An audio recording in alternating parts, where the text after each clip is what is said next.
Muy buenas tardes, vamos a ver hoy día, ¿se está grabando esto? Sí.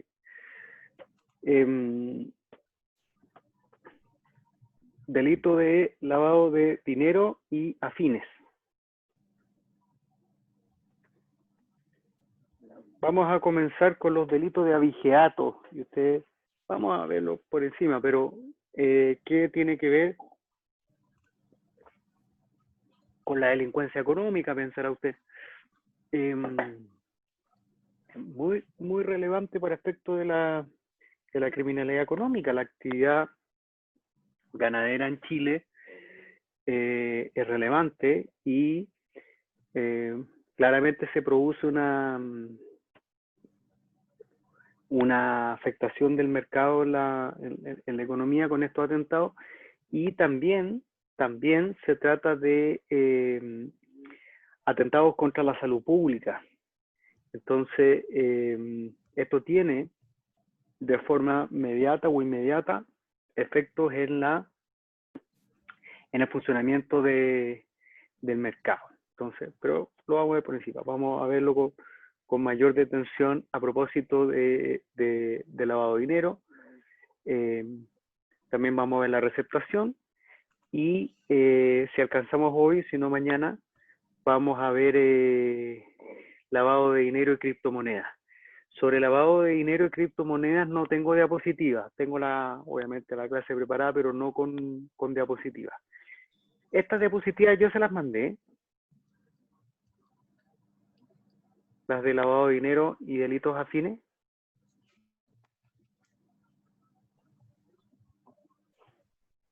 Tendría que revisar, profesor. Ya, No estoy seguro. ¿Me puede mandar un WhatsApp para yo mandarle el material? Igual la clase va a quedar grabada, pero para que lo tengan. Ya, profesor. ¿Qué es el abigeato? Consiste... tengo que poner el...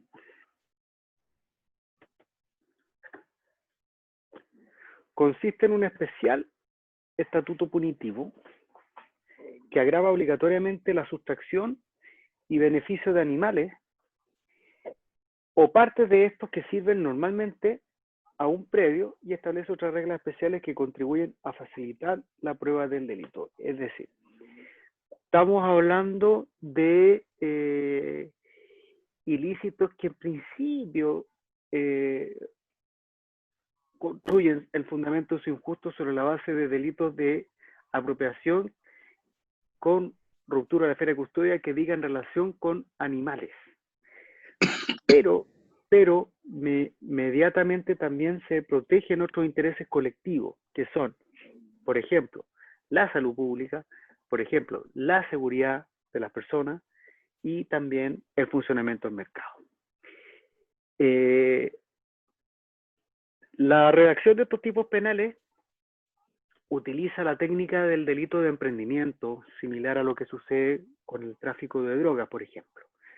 Como tal, la realización de diferentes formas de participación cometidas por una misma persona que participa una y otra vez en una igual actividad o empresa criminal ha de considerarse como un autor único del delito. O sea,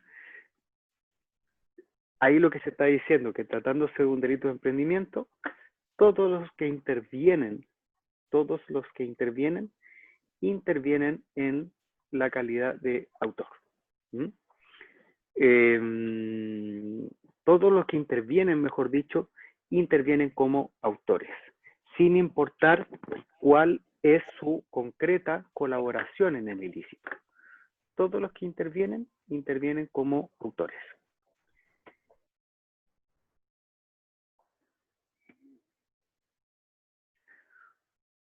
¿Cuáles son las formas de abigeato?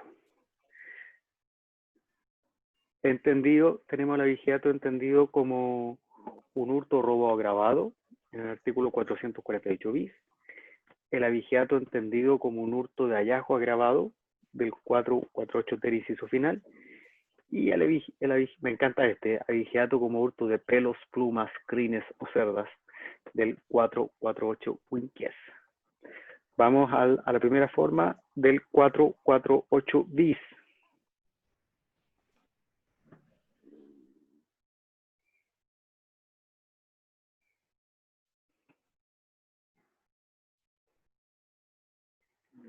artículo 448 bis. El que hurte o el que robe o hurte uno o más caballos o bestias, me encanta, o bestias de sillo carga o especies de ganado mayor o menor, comete abigeato y será castigado con las penas señaladas en los párrafos 2, 3 y 4. Asimismo, se considerará autor del delito de abigeato al que, sin el consentimiento de quienes pueden disponer del ganado, 1. Altere o elimine marcas o señales en animales ajenos. 2. Marque, señale, contramarque o contraseñale animales ajenos. 3. Expida o porte certificados falsos para obtener guías o formularios o haga conducir animales ajenos sin estar debidamente autorizado. El abigeato, segunda forma de abigeato como hurto de hallazgo agravado, está en el 448 ter, inciso final.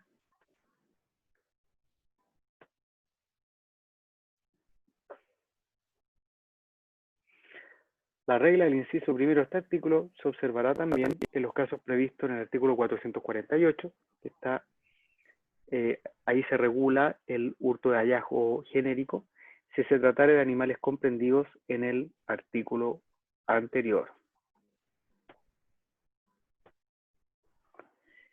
El abigeato entendido como hurto de pelos, plumas, crines o cerdas, 448 quinquies.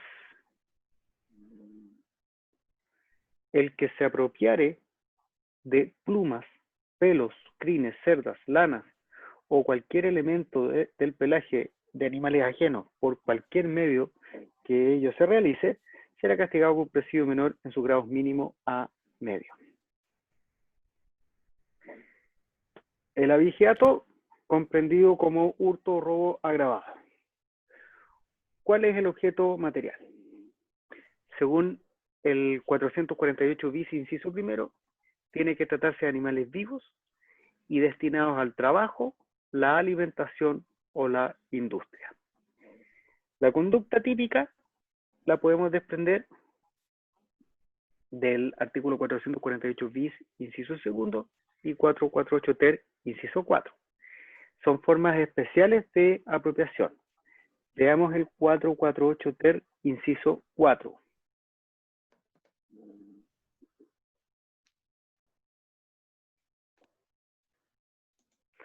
Será castigado como autor de abigeato el que beneficie o destruya una especie para apropiarse de toda ella o de alguna de sus partes.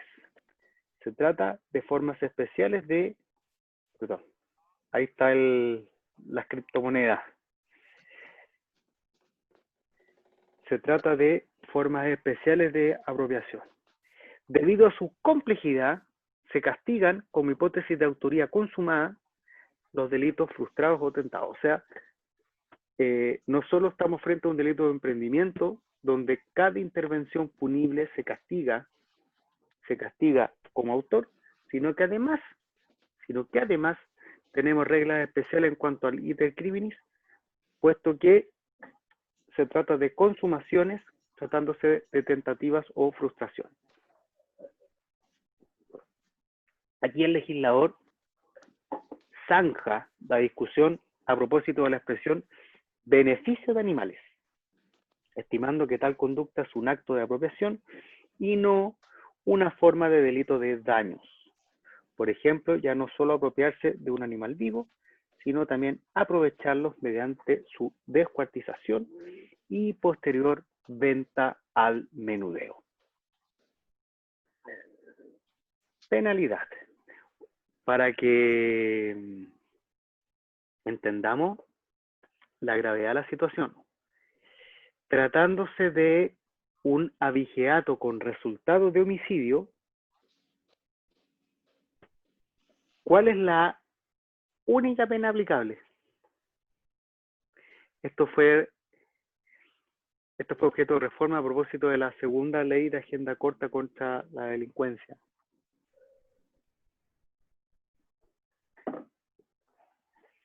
Tratándose del abigeato con resultado de muerte, la única pena aplicable ¿Es presidio perpetuo simple o calificado? Ojo, esa es la pena más grave que existe en nuestra legislación.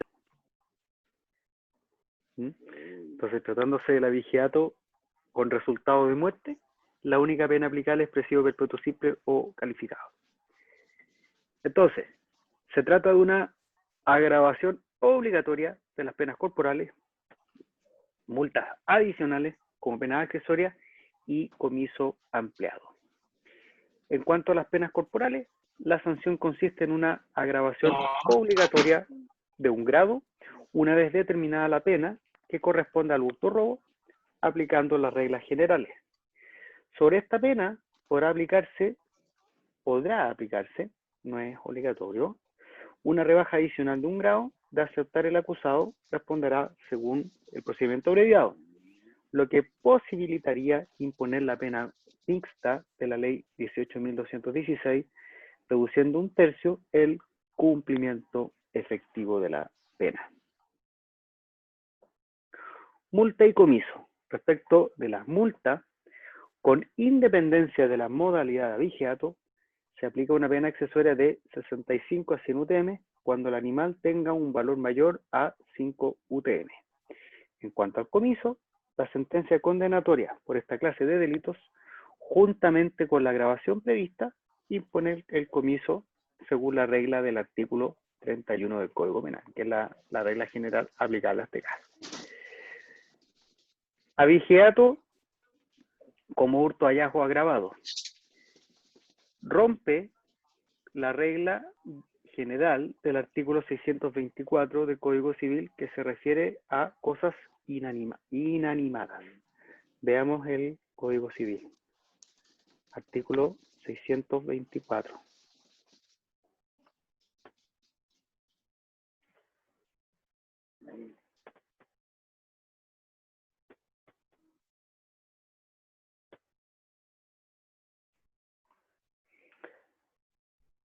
La invención o hallazgo es una especie de ocupación por la cual el que se encuentra una cosa inanimada que no pertenece a nadie adquiere su dominio apoderándose de ella. De este modo se adquiere el dominio de las piedras, conchas y otras sustancias que arroja el mar y que no presentan señales de dominio anterior. Se adquieren del mismo modo las cosas cuya propiedad abandona su dueño, como las monedas que se arrojan para que las haga suyas el primer ocupante. No se presumen abandonadas por sus dueños las cosas que los navegantes arrojan al mar para aligerar la nave. Entonces, rompe con la regla del artículo 624 que se refiere a las cosas inanimadas. Los animales siguen las reglas de los artículos 606 y siguientes del Código Civil, donde nunca podrían los animales, como caballos o bestias de carga o silla o ganado, ser considerados al parecer perdidos. Sin embargo, esta norma establece que sí. Abigeato como hurto de pelos, plumas, crines o cerdas. 448 quinquies. Sí, ¿estoy haciendo clase? Yeah. También.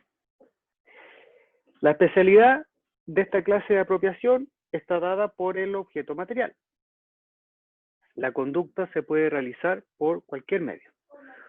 Ocurriendo los hechos en un igual contexto espacio-temporal, es irrelevante el número de animales.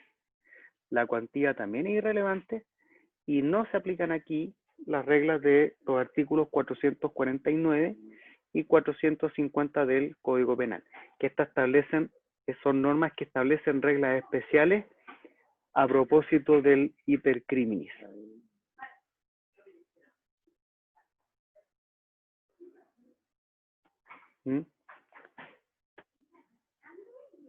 Para determinar la pena en los delitos comprendidos en los párrafos tanto, con excepción de aquello, ¿ya? Y precisamente aquí se señala la regla excepcional, ¿ya? Se aplicarán las reglas que a continuación se señalan. Aquí se rompe con las reglas generales de determinación de la pena, y en el 450 se establece que estos delitos se castigarán como consumados desde que se encuentren en grado de tentativa. Pero aquí se establece regla especial a propósito de estos mismos delitos.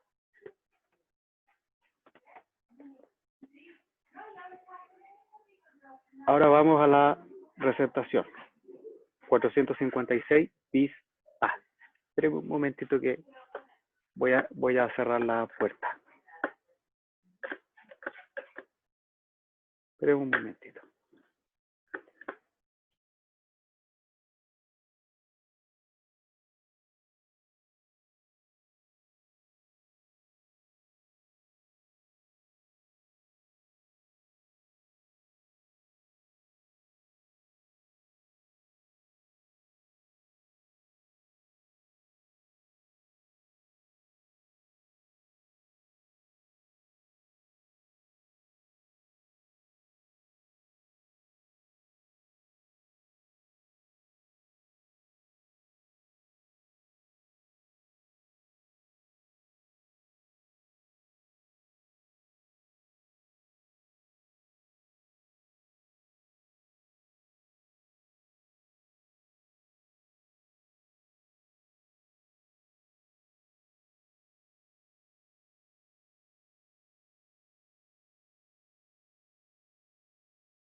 Aló, perdón, que llegaron mis padres de sorpresa y me dejaron la puerta abierta de la pieza, pero disculpen.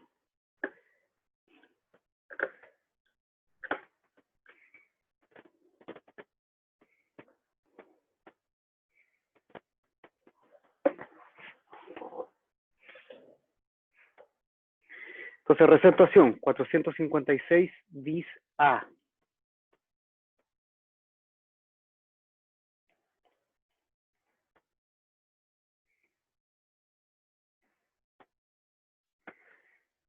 El que conociendo, vamos a leer el inciso primero.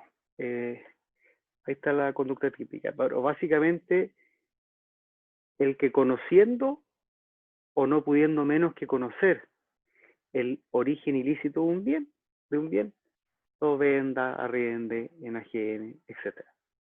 El que conociendo su origen o no pudiendo menos que conocerlo, repito, el que conociendo su origen o no pudiendo menos que conocerlo, tenga en su poder a cualquier título especies hurtadas, robadas, objetos abigeato, de receptación o de apropiación indebida del artículo 470 número 1, las transporte, compre, venda, transforme o comercialice en cualquier forma. La conducta típica es muy amplia.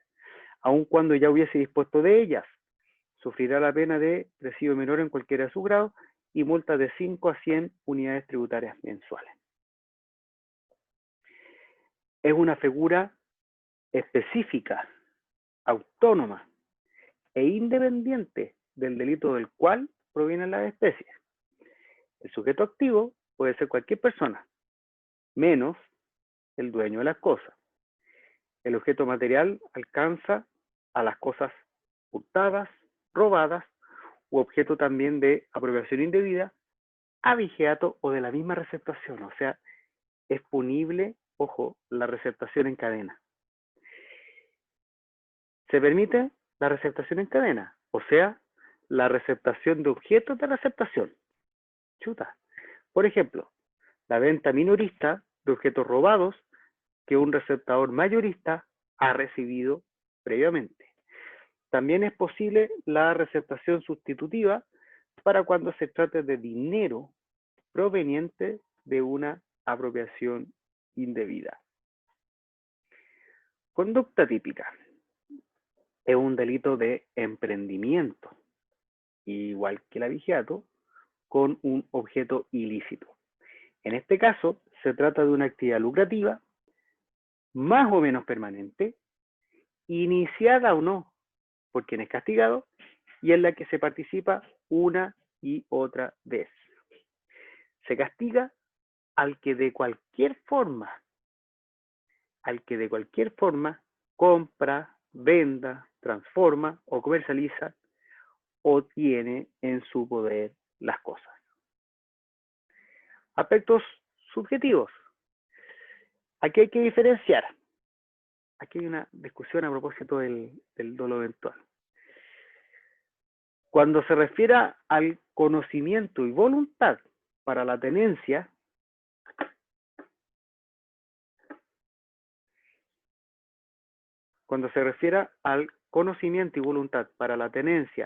compra, venta, transformación y comercialización de las cosas, es dolo directo porque se exige un elemento subjetivo adicional referido al lucro.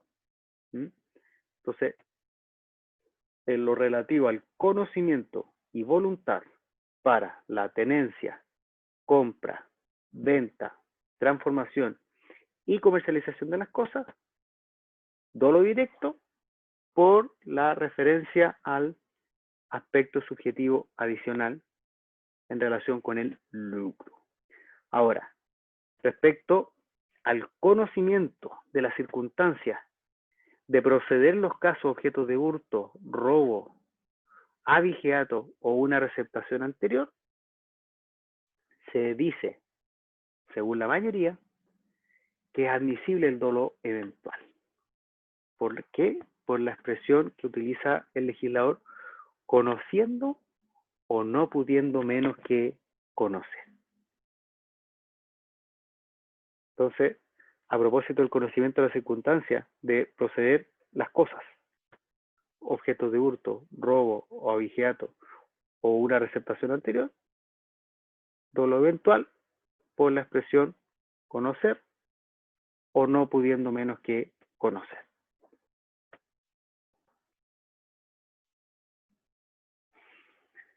Una diferencia en relación con el abigeato. Al ser un delito autónomo, admite tentativa, admite frustración. Y en cuanto a la participación, admite complicidad y también encubrimiento. Ojo que la receptación es una forma de encubrimiento especialmente tipificada. Entonces, por el hecho de tratarse de un delito autónomo, admite tentativa, frustración, y respecto de la participación también complicidad y encubrimiento. Penalidad. La cuantía relevante, en este caso, para efecto de la penalidad. Si se trata de objetos que superan el valor de 400 UTM, se presume que se trata de una conducta profesional, es decir, no ocasional. Además, existen otras dos figuras agravadas. En primer lugar, tratándose de vehículos motorizados y de objetos de parte de redes de suministro público, y para el caso de la receptación de cosas que son procedentes de un abigeato.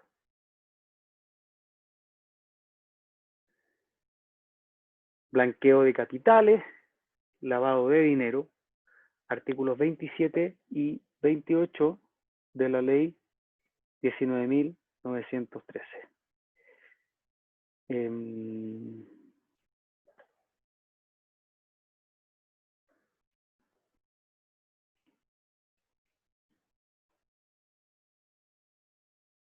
¿Cuál es el bien jurídico protegido por el lavado de dinero?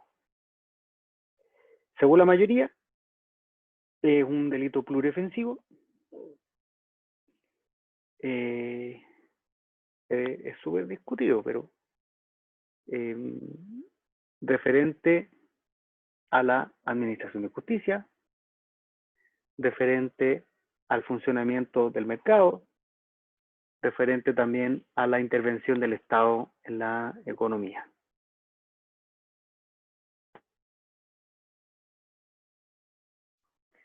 ¿Qué es la unidad de análisis financiero?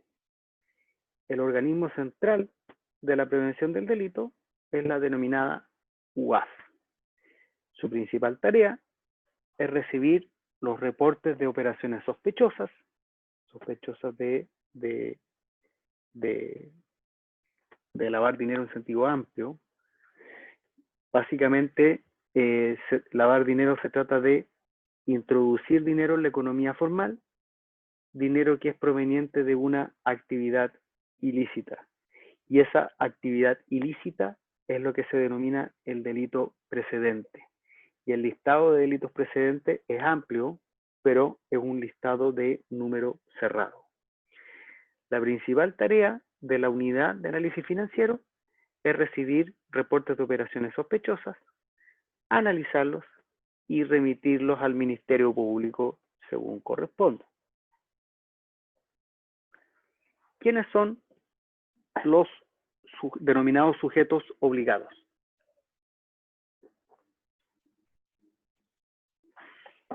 Los sujetos obligados a enviar reportes de operaciones sospechosas a la unidad de análisis financiero están señalados taxativamente en el artículo 3 de la ley 19.913. Y se trata de personas naturales o de personas jurídicas que realizan actividades de intermediación en el sistema financiero.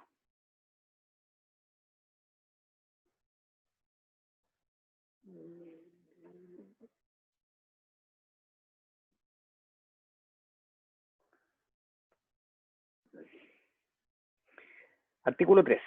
Ojo que en otros países, dentro de estos sujetos se indica al abogado.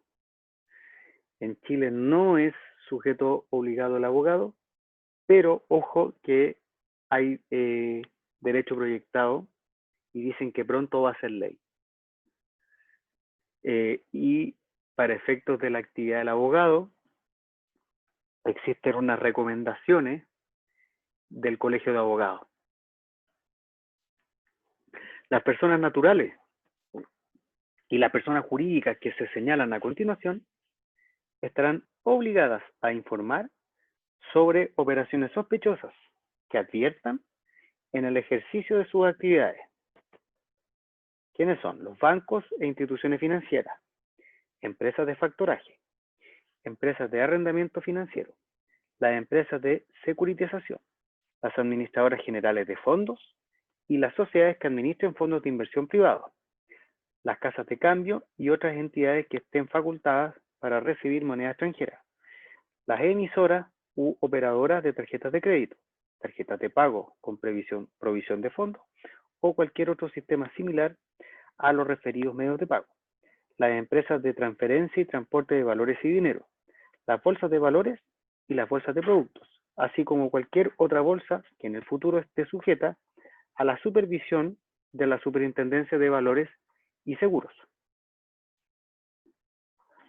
Los corredores de bolsa, los agentes de valores, las compañías de seguros, los administradores de fondos mutuos, los operadores de mercado de futuro y de opciones, las sociedades administradoras y los usuarios de zonas francas, los casinos, salas de juegos e hipódromos, los titulares de permisos de operación de juegos de azar en naves mercantes mayores, con capacidad de pernoctación a bordo y que tengan entre sus funciones el transporte de pasajeros con fines turísticos, los agentes de aduana, las casas de remate y martillo, los corredores de propiedades, ojo,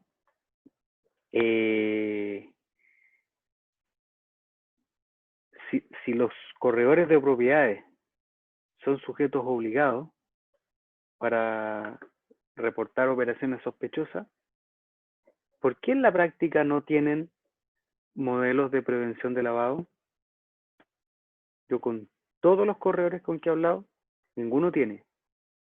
Y ojo que la obligación de tener un modelo de prevención antilavado no está señalado en la ley, pero sí en una circular de la unidad de análisis financiero. Y ahí se señalan los requisitos que deben tener, etc. Entonces, los corredores de propiedades y las empresas dedicadas a la gestión inmobiliaria. Aquí viene otra pregunta que no es fácil de responder en la práctica. ¿Qué es gestión inmobiliaria? ¿Todas las inmobiliarias hacen gestión inmobiliaria? Parece una pregunta súper tonta, pero no es nada de tonta, porque muchas inmobiliarias en la práctica no realizan gestión inmobiliaria.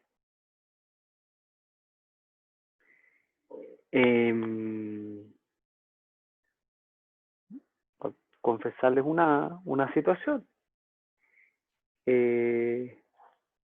Tú puedes hacer consultas, como hace la Dirección del Trabajo, a la unidad de análisis financiero.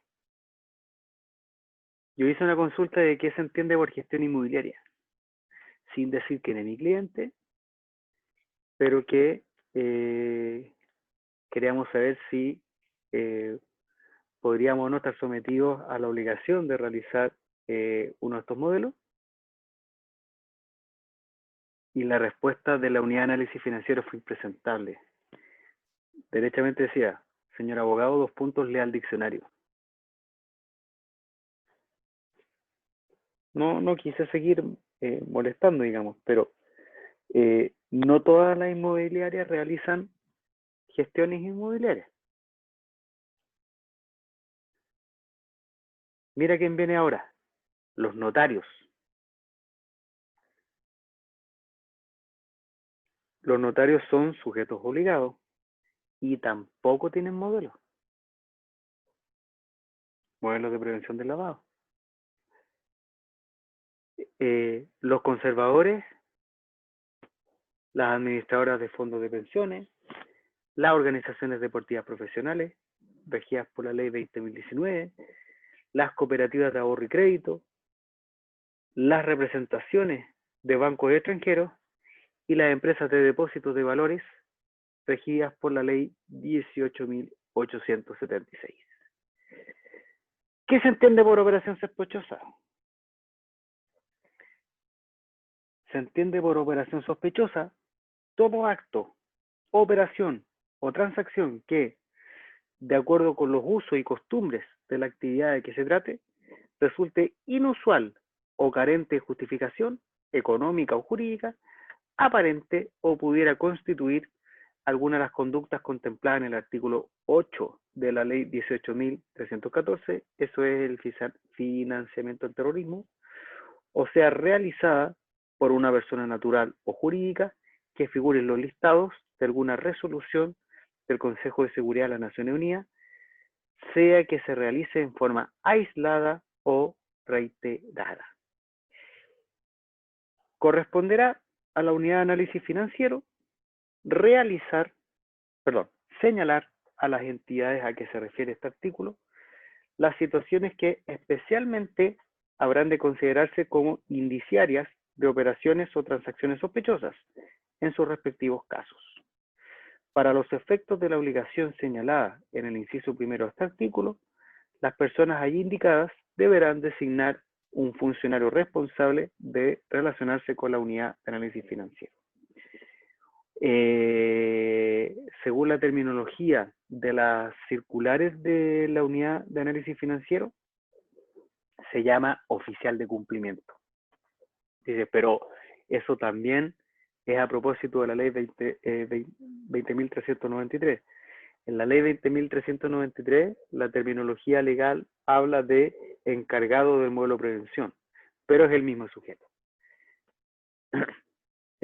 Materialmente es el mismo sujeto, es decir, el encargado de la vigencia del sistema. Sistema de cumplimiento normativo.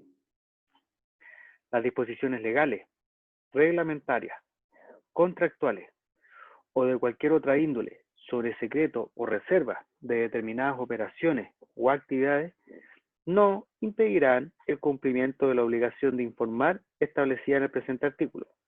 Lo anterior es también aplicable si la unidad solicita la entrega o exhibición de los antecedentes que el sujeto obligado tuvo en consideración para reportar la operación sospechosa. Las superintendencias y demás servicios y órganos públicos señalados en el inciso segundo del artículo primero de la Ley 18.575, orgánica constitucional de bases generales de la Administración del Estado, estarán obligados a informar sobre operaciones sospechosas que adviertan en el ejercicio de sus funciones.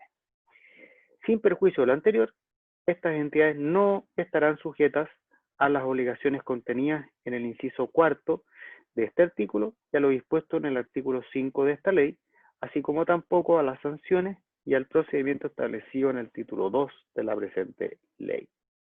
La información proporcionada de buena fe en conformidad a esta ley eximirá de toda responsabilidad legal a quienes la entreguen. Entonces, los sujetos obligados a enviar los reportes de operaciones sospechosas a la unidad de análisis financiero están señalados taxativamente en el artículo 3 de la Ley 19.913.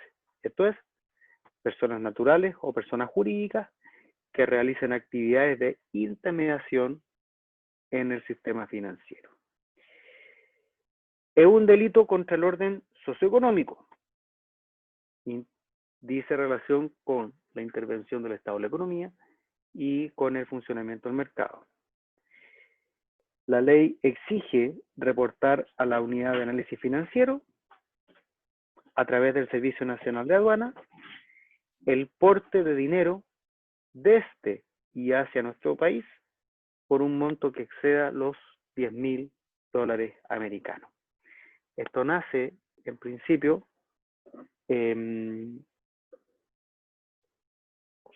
como una recomendación de un organismo que se denomina Gafi en la época de la administración del expresidente Nixon, en la década de los 70 en Estados Unidos. Pero partió con $5.000 y después se subió a 10.000. Tipificación y naturaleza. La ley tipifica el lavado de dinero en su artículo 27 y la asociación ilícita para lavar en el artículo 28. Vamos a verlo ahora. Entonces la ley tipifica el lavado en el artículo 27 y la asociación ilícita para lavar en el artículo 28. Es un delito de acción pública donde existen normas procesales especiales. Por ejemplo, a propósito de las medidas cautelares reales, son medidas cautelares reales recargadas, y se remite a la ley 20.000 para efectos de las normas de investigación y otros. Por ejemplo, el secreto, por ejemplo, la institución de la delación compensada, la interceptación en las comunicaciones, etc.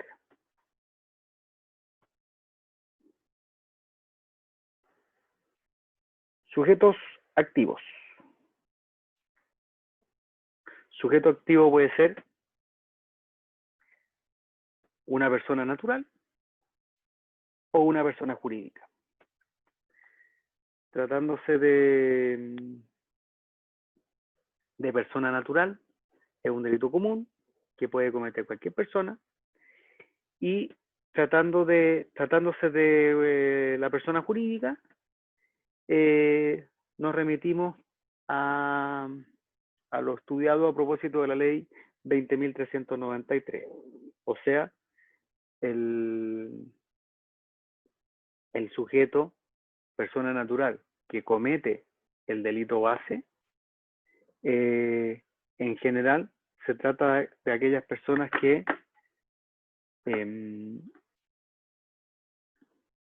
infringen deberes de vigilancia y control. ¿Quiénes son estos?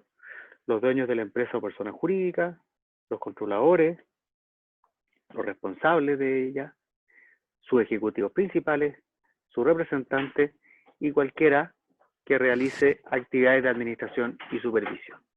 Ahí está ahí está la regla. Sujetos que incumplen con sus deberes de vigilancia y control. Delitos base o delitos precedentes.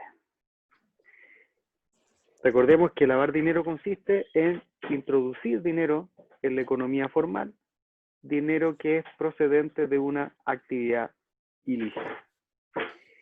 Y esta denominada actividad ilícita es lo que se llama el delito precedente.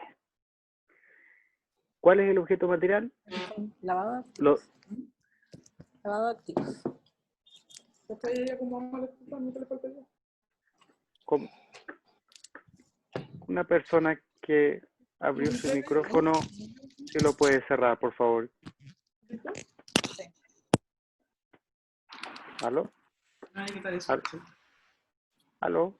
No sé, espérate.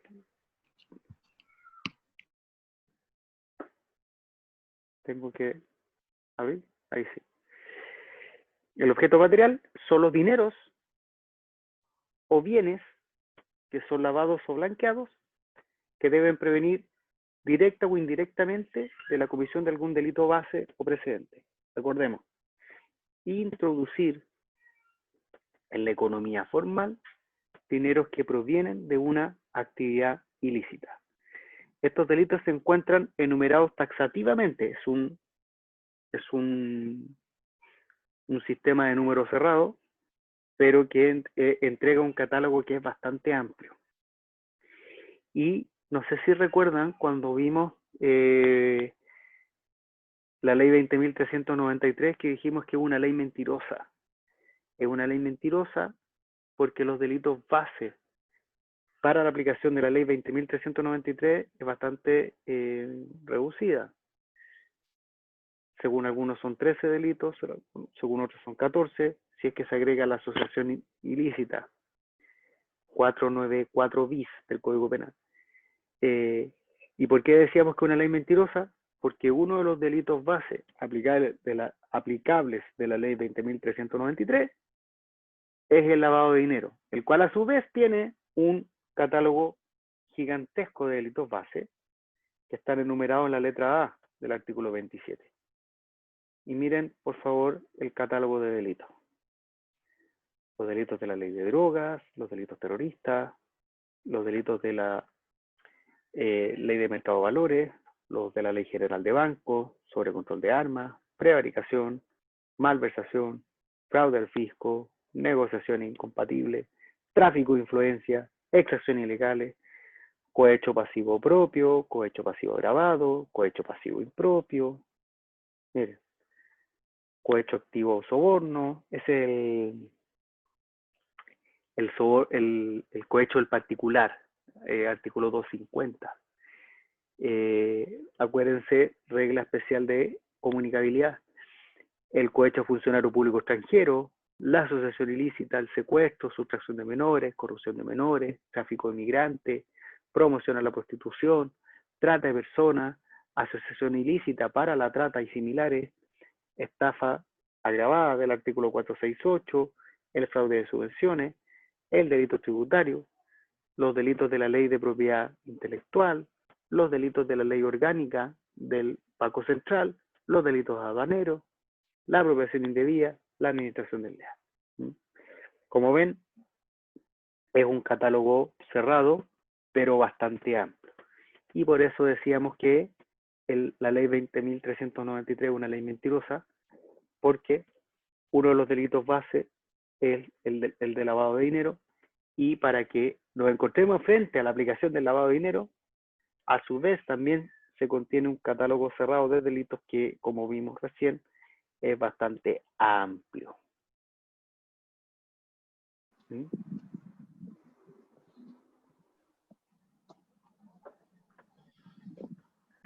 Hagamos, por favor, una pausa. Son las 8:20. Volvemos a las 8:35. 15 minutos de pausa. Gracias.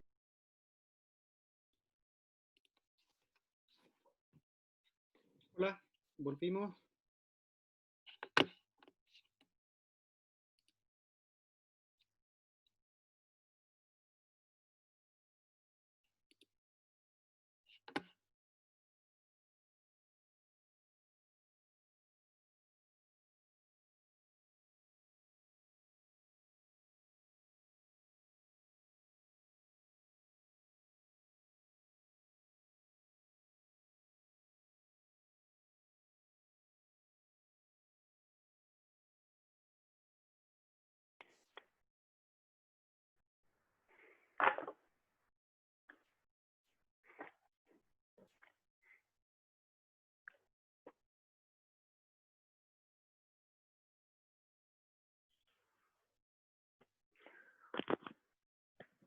Hola. Estábamos en los delitos base.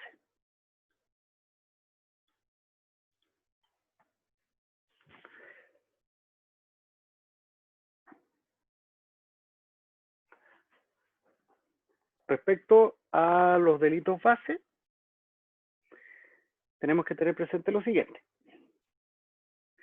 Primero, la ley exige probar un hecho típico y antijurídico y omite la voz culpable. Esto es sumamente relevante, puesto que no se requiere identificar a los responsables del delito. Lo que se exige es acreditar el hecho. En segundo lugar, el hecho se puede cometer en el extranjero. Hay una aplicación extraterritorial de la ley. El hecho se puede cometer en el extranjero. Aquí se exige que el hecho sea punible en su lugar de comisión y en Chile. Y además, naturalmente, que se trate de alguno de los delitos base. Y esto es súper importante. No se exige una sentencia condenatoria previa.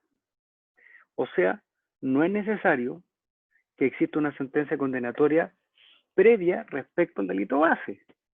Incluso se puede establecer en el mismo proceso que sustancie el lavado de dinero, el delito base. O sea, no necesitamos de una sentencia condenatoria, basta con la acreditación del hecho. O sea, digo basta, es bien difícil en la práctica, pero no es necesaria una sentencia condenatoria previa.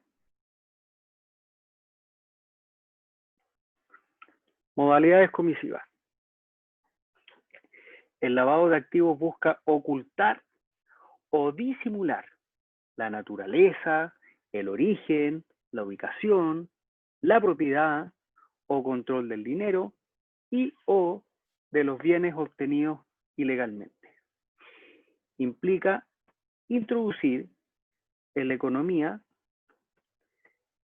activos de procedencia ilícita, dándoles apariencia de legalidad al valerse de actos ilícitos, lo que permite a sus autores disfrazar el origen ilegal de su producto sin poner en peligro su fuente.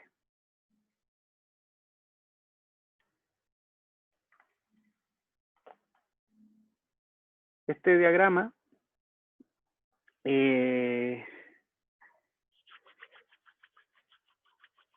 proviene de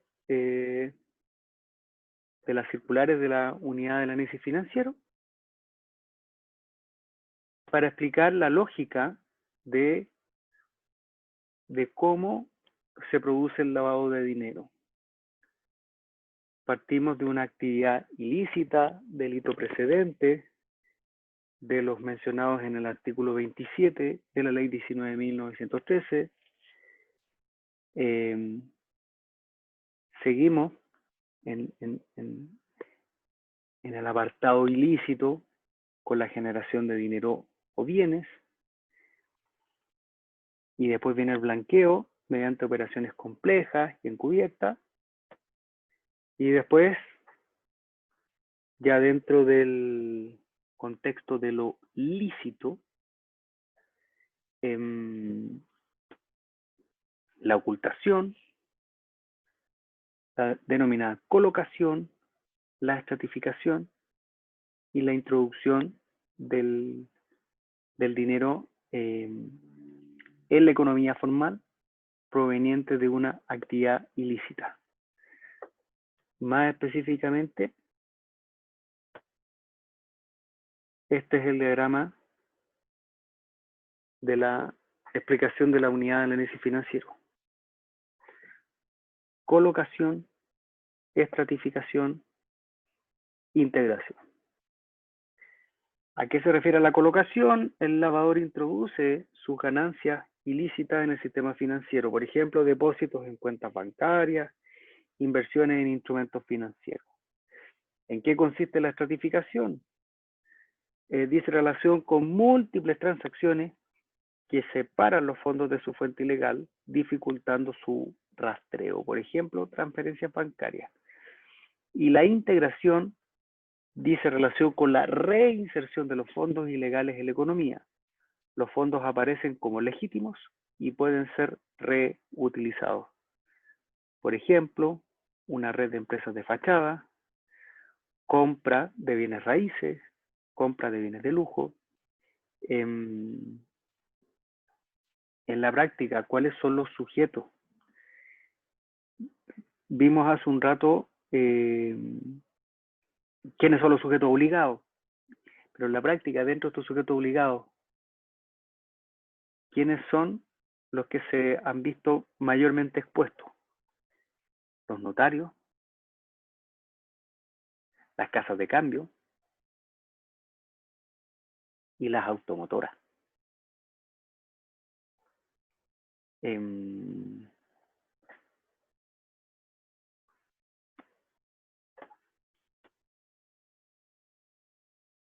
en un nivel intermedio, si queremos, las corredoras de propiedades.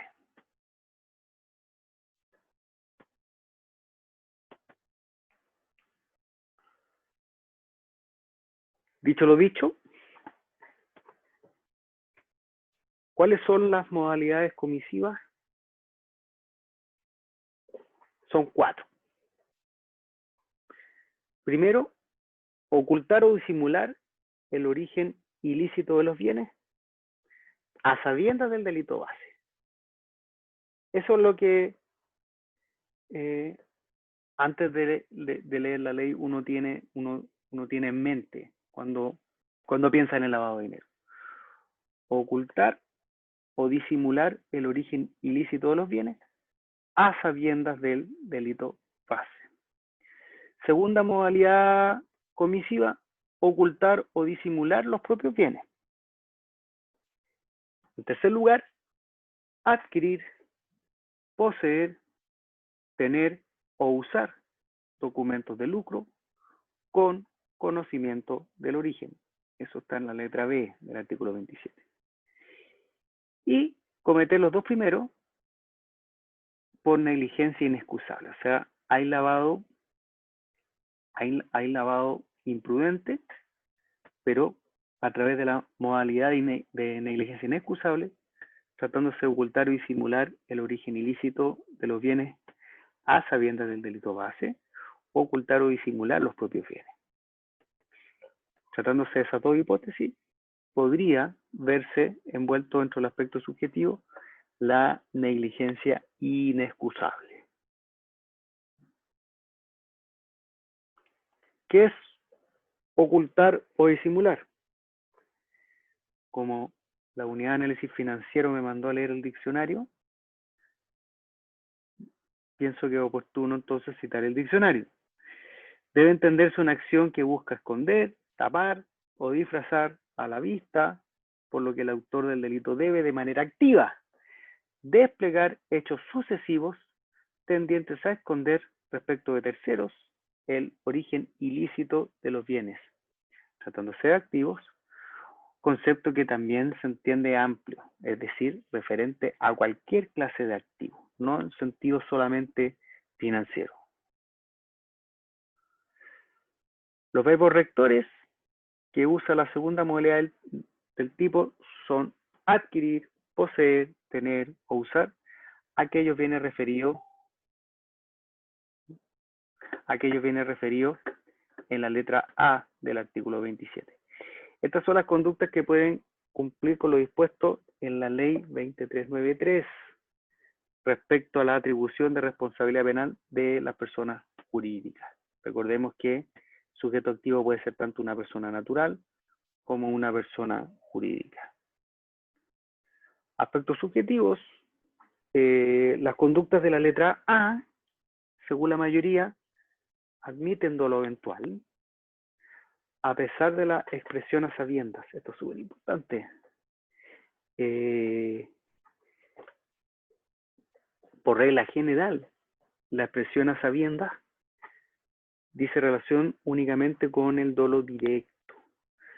Pero se dice como regla general porque por la estructura típica, por la misma estructura típica, este delito se puede cometer con dolo eventual. ¿Cuál es la razón que dan los autores? Por la historia de la ley y porque se castiga también, a propósito de la misma conducta típica, la negligencia inexcusable. Las conductas de la letra B exigen dolo directo porque se requiere de un elemento subjetivo especial, el ánimo de lucro. Cada vez que el legislador exige ánimo de lucro, en su estructura es inviable el dolo eventual. Y tratándose de la letra B se exige ánimo de lucro, por lo tanto ahí solamente cabría el dolo directo. Autolavado. Vamos al artículo 27, incisos penúltimo y final de la ley 19.913.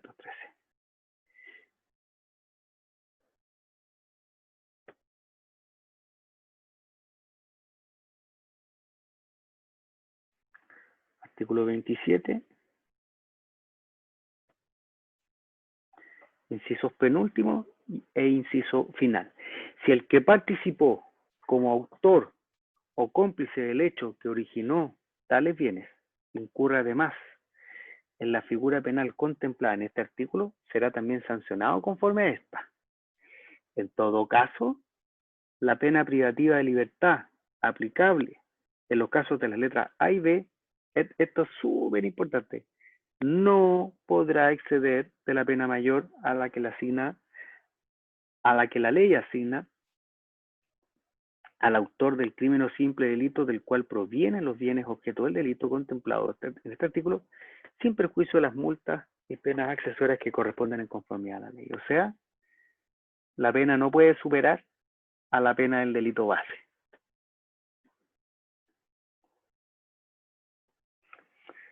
¿Qué es el autolavado? Es un delito autónomo y completamente independiente del delito base. Si la misma persona, acá está la lógica del autolavado, es autor del delito base y del lavado, se les castiga separadamente por cada delito.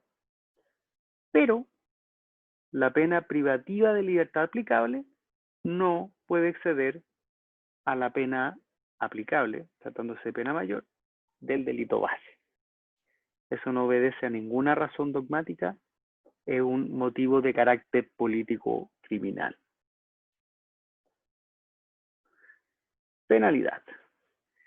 La ley 19.913 establece las consecuencias jurídicas del lavado de activos en su artículo 27 y 28, distinguiendo respecto a las modalidades de comisión de la conducta punible, respondiendo según la modalidad de comisión, y consecuentemente variando la cuantía de la pena en atención al desvalor propio de cada enunciado planteado en ambas normas.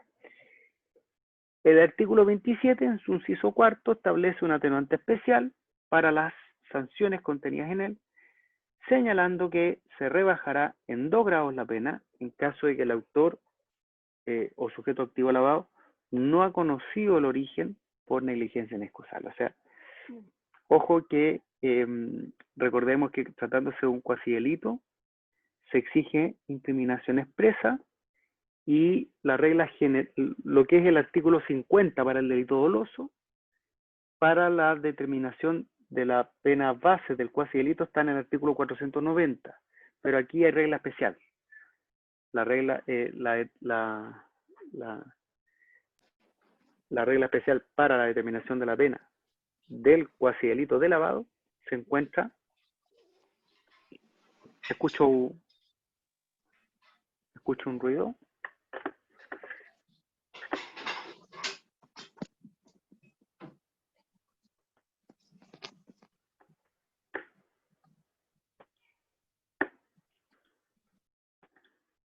Ahí los pude silenciar, ahí pude silenciar. ¿Ya? Establece también una pena determinada.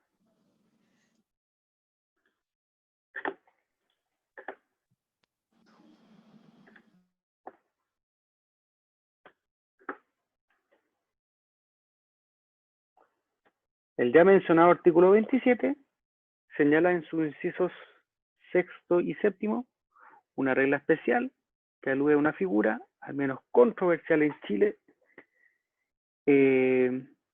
particularmente por las negociaciones que se dieron en el marco del trámite de la ley que introduce el inciso séptimo, el autolavado, la ley 20.818, que se configura en el caso de que un sujeto lleve a cabo el delito precedente y también el lavado.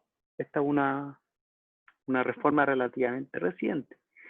Para ello señala claramente que si el sujeto que despliega alguna de las modalidades de conducta sancionadas en el artículo 27, además participa como autor o cómplice del hecho que origina tal bien, se castiga por ambas conductas, y recordemos que la pena del lavado no puede superar a la pena del delito base.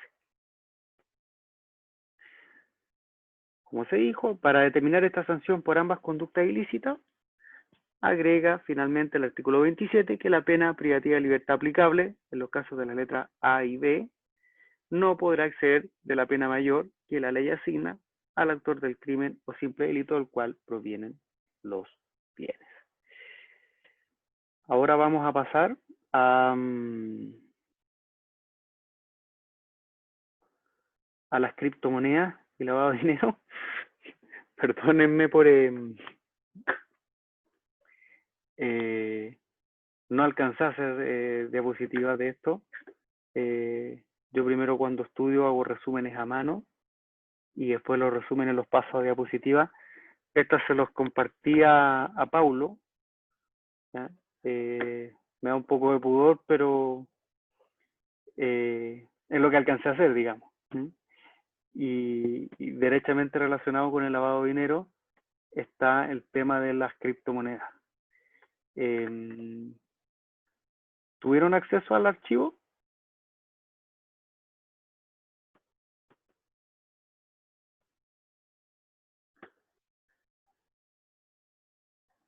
Si me pueden contestar por el chat, por favor.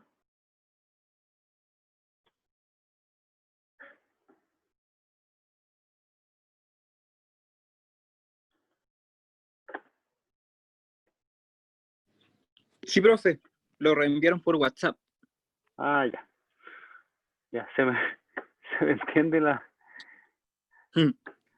la letra, no me iba muy bien en caligrafía en el colegio, pero pucha, igual quería que por favor lo tuvieran. Entonces, criptomonedas y lavado. Nos vamos a referir a un análisis criminológico y político criminal del recurso a las criptomonedas para el lavado de dinero, dificultando la persecución del delito. Vamos de lo general a lo particular. ¿Qué es la tecnología del denominado blockchain? Esto es lo que se denomina cadena de bloques. Esto es el ecosistema de las criptomonedas. Repito, de lo general a lo particular, ¿qué precisiones iniciales podemos efectuar? Se trata de una red centralizada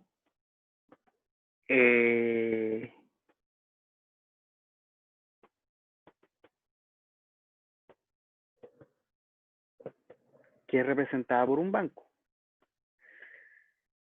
Ahí tenemos como primer fundamento. Tenemos una red distribuida, que son los famosos blockchains, donde cada uno de los equipos se denominan nodos. Y hay una red descentralizada, que está configurada por el Bitcoin.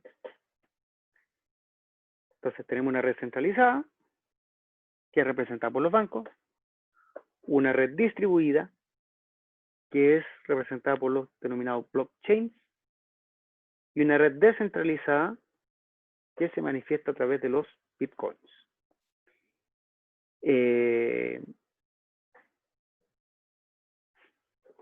Varios nodos interconectados se conectan a través de diferentes terminales, similar a la tecnología que ya no uso, no es igual, se usa, la P2P. Recuerden Napster, se me cayó el carnet, 27 metros. Que se ocupa, bueno, ahora se ocupa otras comunidades para bajar películas, a través de compartir archivos desde los propios computadores. Y en cuarto lugar, los nodos son diferentes máquinas o servidores que son compartidos por un colectivo de personas. Pensemos en la lógica P2P. Dicho de otra manera, el blockchain es un gran libro de contabilidad, una gran base de datos, donde ningún asiento se puede borrar y tampoco se puede modificar. Repito, el blockchain es un gran libro de contabilidad, sería representativo de un gran libro de contabilidad, de una gran base de datos, donde ningún asiento se puede borrar y tampoco modificar. Y no es gestionado por una sola persona, sino que por muchas personas. Cada uno, con su máquina, hace un asiento, de manera que una modificación exigiría que todos los involucrados se pongan de acuerdo. A medida que se van realizando las transacciones, se van registrando y se empaquetan en un bloque, siendo los denominados mineros los encargados de verificar esto. ¿Qué son los mineros? Son equipos con chips o chips dedicados a verificar e integrar bloques a través de un sistema de validación y de sellado que se realiza en las citadas blockchains. El bloque se sella incluyendo un código, producto de la tecnología de los algoritmos, que se llama hash. Cada bloque nuevo debe contener el hash del bloque anterior.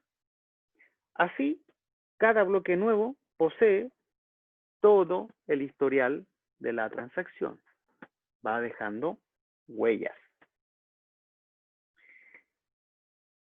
El minero, el que quiera participar, obtiene una recompensa. ¿Por qué? Porque ponen a disposición de la red sus propios recursos. Todo esto genera gran consumo energético, lo que permite identificar los principales países donde están ubicados las llamadas granjas de minería. El minero recibe 2 estipendios. El primero se relaciona con la propia transacción, con el propósito de lograr que se interesen por ella y que la gestionen, esto es, que la confirmen, y por eso se ofrece una comisión. El segundo estipendio dice relación con la conocida recompensa, que es generada automáticamente cuando se consigue aleatoriamente cerrar un bloque. Hasta mediados de 2020 era de 12,5 bitcoins. En promedio hay una recompensa cada 10 minutos. ¿Qué es el Bitcoin? Hasta mayo de 2019 habían contabilizado más de 2.500. ¿Qué utilidad tienen? En términos económico-financieros, cumplen las funciones del dinero, es decir, se refiere a depósito de valores, esto es, transfieren el poder de compra. En segundo lugar, constituyen una unidad de cuenta que permite fijar y conocer los precios. Y en tercer lugar, constituye un medio de cambio o un medio de pago. Ahora, no tienen la misma consideración desde el punto de vista jurídico. ¿Por qué? Porque generalmente no son reconocidos como medidas financieras, es decir, no son reconocidas como divisas. Importante es tener presente que la criptomoneda es el género y el Bitcoin es la especie. ¿Qué es la moneda virtual? Es una representación digital de valor, no emitida por ninguna autoridad bancaria central, que en ocasiones se utilizan como medio de pago alternativo al dinero.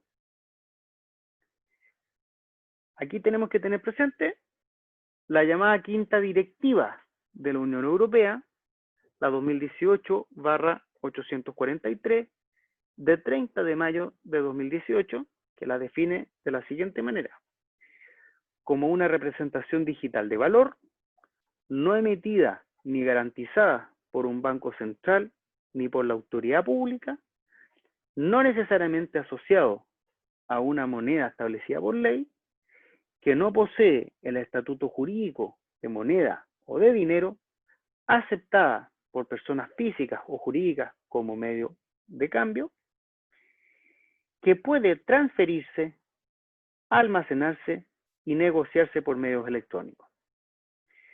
¿Cuáles serían las características comunes a las criptomonedas? Primero, seguridad. En segundo lugar, descentralización. Y en tercer lugar, anonimato. Usos legítimos del Bitcoin. Queda claro que no es una moneda fiduciaria, no es una moneda de curso legal. Diferente es que se ha empleado el Bitcoin como moneda de pago.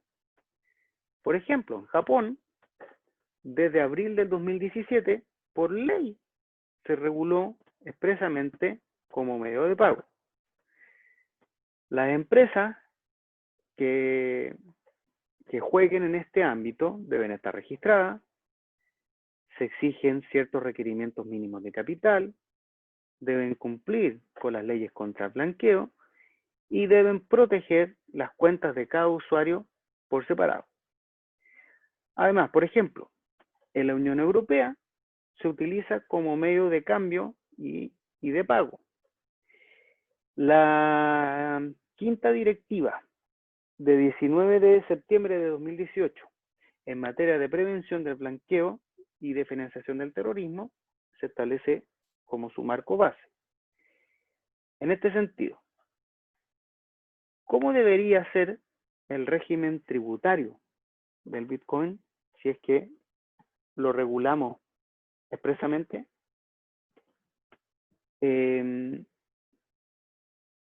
¿Qué consideraciones hay que tener presente? En una transacción con Bitcoin no se entregan bienes, es una prestación de servicio. Por eso, el intercambio de Bitcoins debería estar exento de IVA. Pero es diferente la actividad del minero. Si se obtiene una ganancia o una pérdida, ¿qué es lo que hay que tomar en consideración?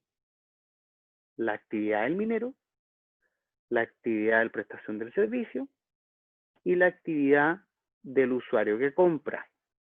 Entonces, en estos últimos casos, puede producir efecto en el impuesto a la renta, en el IVA o en el impuesto sobre el patrimonio.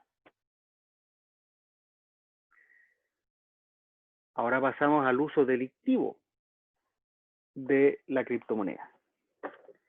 La tecnología propicia el delito, especialmente en el ámbito del blanqueo y del delito tributario, en el narcotráfico y en las extorsiones.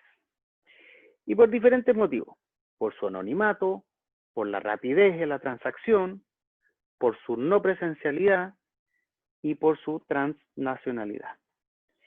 La Oficina de las Naciones Unidas contra la Droga y el Delito tiene publicada una guía sobre la detección y lucha contra el blanqueo utilizando criptomonedas.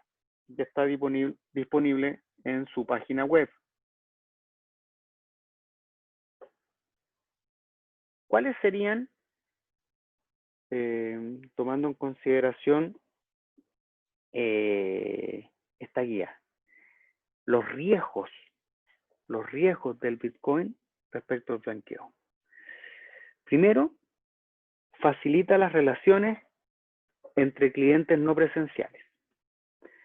En segundo lugar, por su inmediatez y rapidez de la transacción.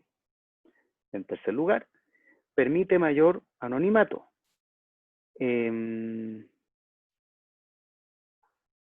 Por sus direcciones que aparecen como cuentas, pero no tienen una identificación en el binomio cliente-actor.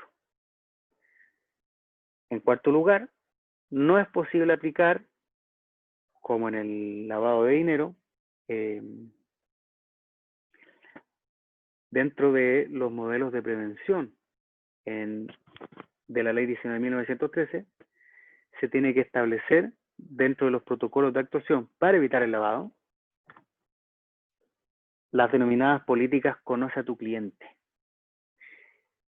Algo vimos a propósito de la Ley 20.393 cuando citamos unas empresas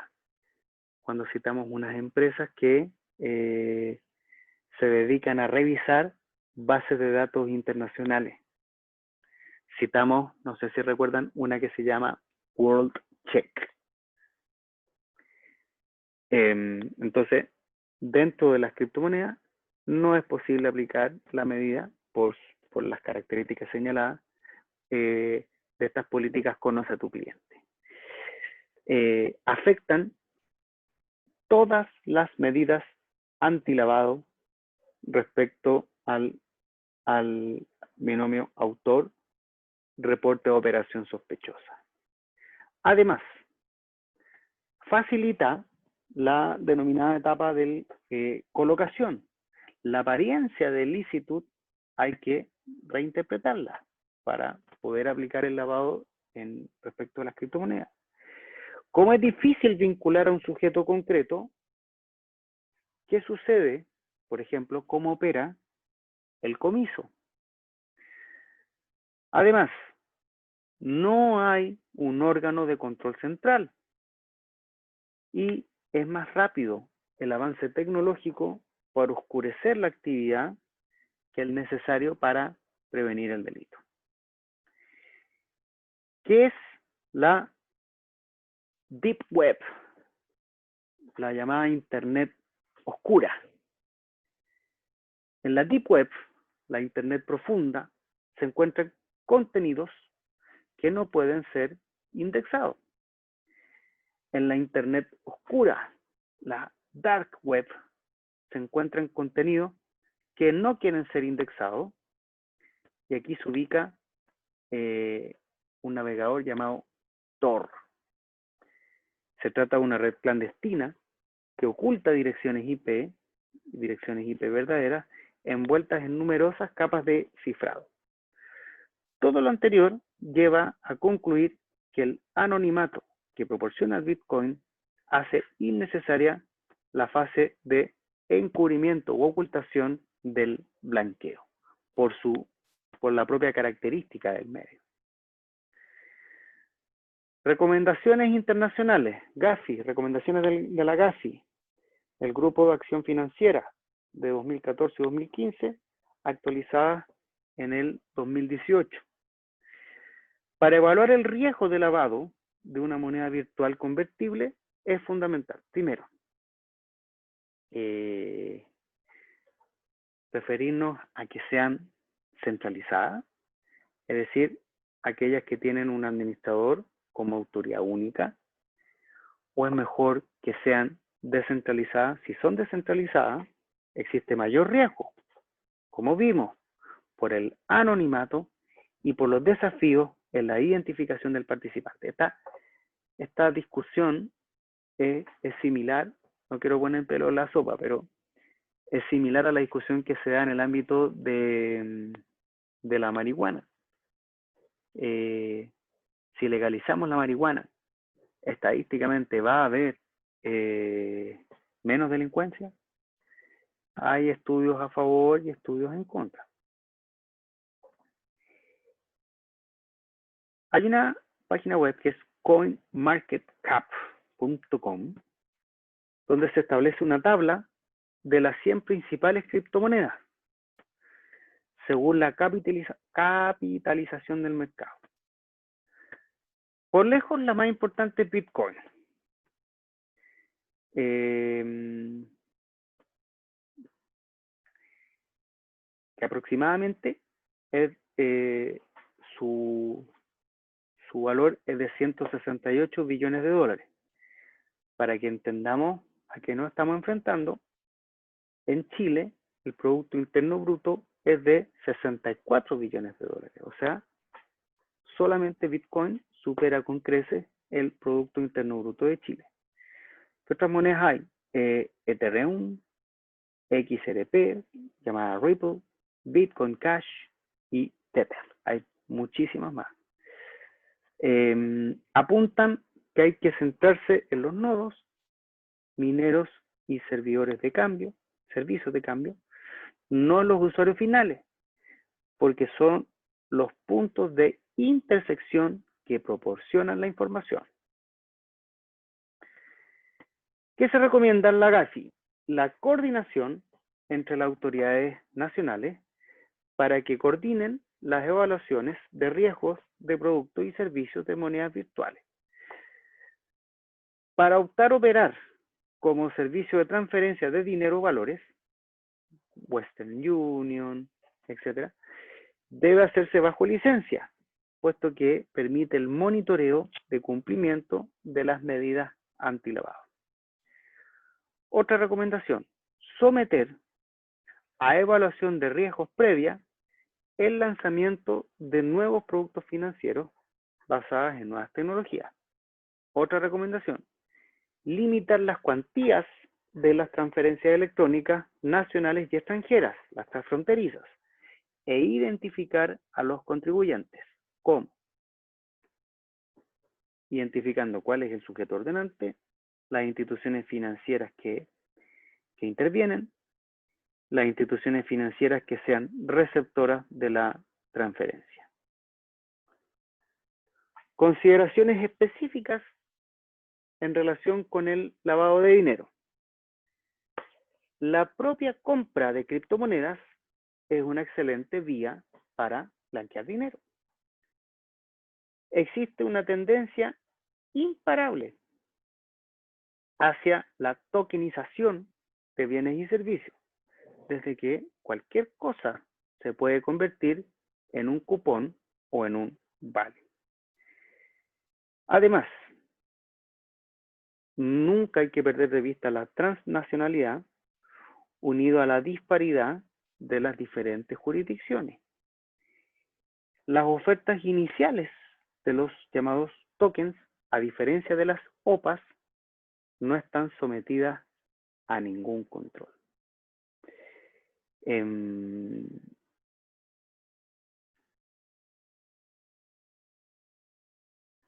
Tenemos circular de la unidad de análisis financiero donde se establecen recomendaciones a propósito de las criptomonedas, es nueva.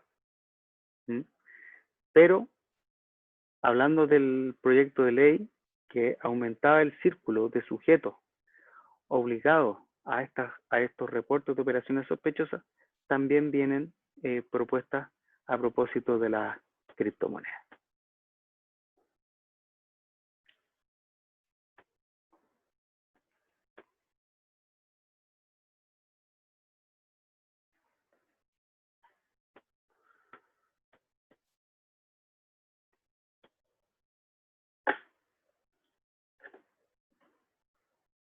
Bueno, esto es lo que yo quería pasar hoy.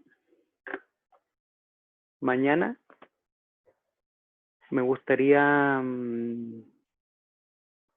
cerrar las clases con los delitos económicos que dicen relación con la función pública.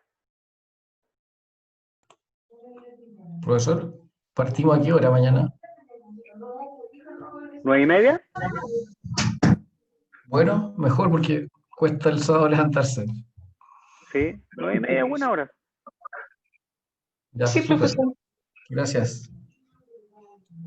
Ya, pues. Profesor, ¿y si podría confirmar lo que entra en la prueba del próximo miércoles, por favor? Sí. Estafa, apropiación indebida, administración desleal. Estafa, apropiación indebida, administración desleal. Y dentro de consumidores, la corrupción entre particulares.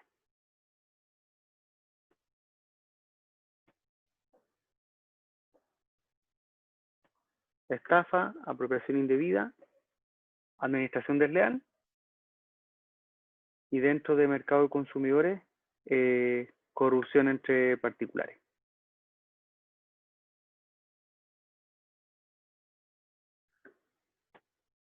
Muchas gracias, profesor. Vale. Buenas noches, ¿eh? Hasta mañana, profesor. Que esté bien. Chao, profesor. Mañana, Esté bien. profesor. Hasta Mañana, luego. profesor.